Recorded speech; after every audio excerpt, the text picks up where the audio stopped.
सम्मानित मंच, प्यारे बच्चों और विभिन्न विद्यालयों से आए हुए शिक्षक बच्चों, जिसकी मस्ती जिंदा है उसकी हस्ती जिंदा है और बाकी तो सब जबरदस्ती जिंदा है। आप लोगों की मस्ती जिंदा है, ये सबसे अच्छी बात है।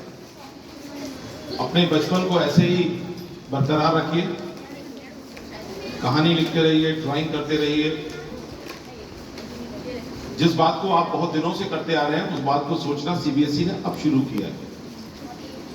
Central board of secondary education सबसे बड़ा बोर्ड है और वो अब कह रहा है आर्ट इंटीग्रेशन, मतलब किसी भी विषय को आर्ट के साथ जोड़ना।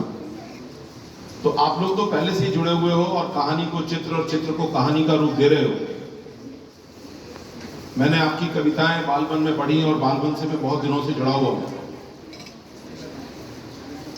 निश्चल जी को बहुत बहुत साधुवाद, बहुत बहुत आशीर्वाद कि आपने इस पुस्तक को जिंदा रखा है और आप इस पुस्तक को लगातार अच्छा करते जा रहे हैं। समाचार पत्र में लेख लिखना, समाचार का संपादन करना और पुस्तक का लिखना बहुत डेडिकेशन का काम है और कई वर्षों से आप इसको करते आ रहे हैं, बच्चों को जोड़ा है। मैं ये मानता हूं कि विद्यालयों में शिक्षकों और प्रधानाचार्यों की रुचि कम है। अगर वो सक्रिय हो जाएं तो ये ग्रुप और बहुत बड़ा हो सकता है और बहुत ज्यादा बच्चों को फायदा हो सकता है। गुप्ता मैडम यहां पर हैं, मनोज सर हैं, श्रीप्रद स्कूल के सर भी हैं और विभिन्न विद्यालयों के शिक्षक भी हैं। अगर हम बच्चों को कला से जोड़ें, कहानी लेखन, कविता, आर्ट, ड्राइंग, म्यूजिक, गेम्स, तो निश्चित तौर पर वहां से एक कॉन्फिडेंस मिलता है और ये कॉन्फिडेंस जीवन कौशल का एक सबसे इंपॉर्टेंट कंपोनेंट है। 5 विषयों से ज्यादा, हिंदी, अंग्रेजी, गणित, विज्ञान और सोशल विज्ञान, इससे ज्यादा जो महत्व है वो है जीवन कौशल का। और जब जीवन कौशल आपके पास आ जाता है तो निश्चित तौर पर आपका जीवन सफलता की ओर अग्रसर होता है। आप अपनी इस मस्ती को बनाए रखिए, पार्टिसिपेशन रखिए। और देखो बच्चों, पढ़ाई का एक सिद्धांत है, ये भी एक कला है, पढ़ाई है। इस छोटे से सिद्धांत को हमेशा याद रखना। आज यहां जो वर्कशॉप में सीखा है इसको बंद नहीं करना है, इसका रिवीजन करना है, इसको सीखना है और इसको आगे बढ़ाना है। रोज इसकी प्रैक्टिस भी करनी है। जब मूड हो आपका, आप कविता लिखिए, जब आपका मूड हो आप ड्राइंग बनाइए, क्योंकि जब आपका मन खुश है तब आपकी ड्राइंग अच्छी बनेगी। जब आपका मन बहुत स्वस्थ है तब आपकी कविता और कहानी अच्छी लिखी जाएगी।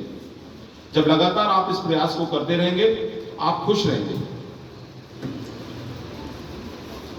निश्चल जी हमेशा बुलाते रहते हैं और बालबन से जुड़े हुए हम लोग बहुत दिनों से। आप काम करते रहिए, जितना सहयोग हम लोग कर सकते हैं हम लोग उतना करेंगे और इस ग्रुप को और आगे बढ़ाएंगे, क्योंकि इतने सारे अच्छे कलाकार जब मिलते हैं, जब गुरु जब अच्छा मिलता है, सबसे मुश्किल काम है आजकल अच्छे गुरु का मिलना। राजीव गांधी फाउंडेशन से आप लोग जुड़े हुए हैं। देखिए, किसी भी काम को करने के लिए आपको 2-3 चीजें चाहिए।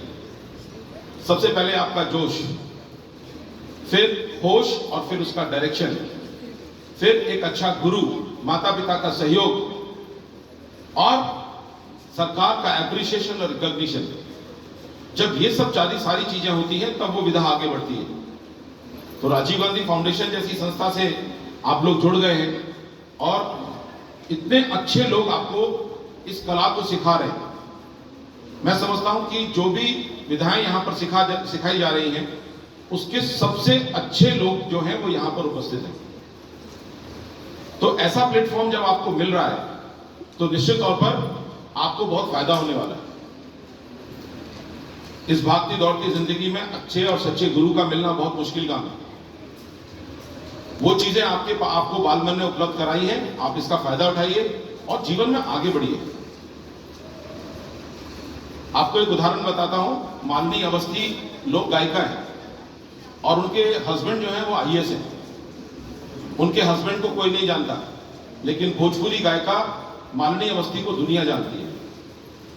उनको कई भारत के अच्छे पुरस्कार मिले हैं इसका मतलब यह है कि अगर आपकी कोई भी कला, अगर आपने उसको श्रद्धा के साथ अपनाया है, तो निश्चित तौर पर आपका लेवल बहुत ऊपर जाने वाला है। Keep on practising, keep on growing and keep smiling. 2 लाइनें निश्चल जी के लिए। इश्क हुआ तो जात खत्म, चांद आया तो रात खत्म, रिश्ता विश्ता तुम जानो, तुम हमारे हो बात खत्म।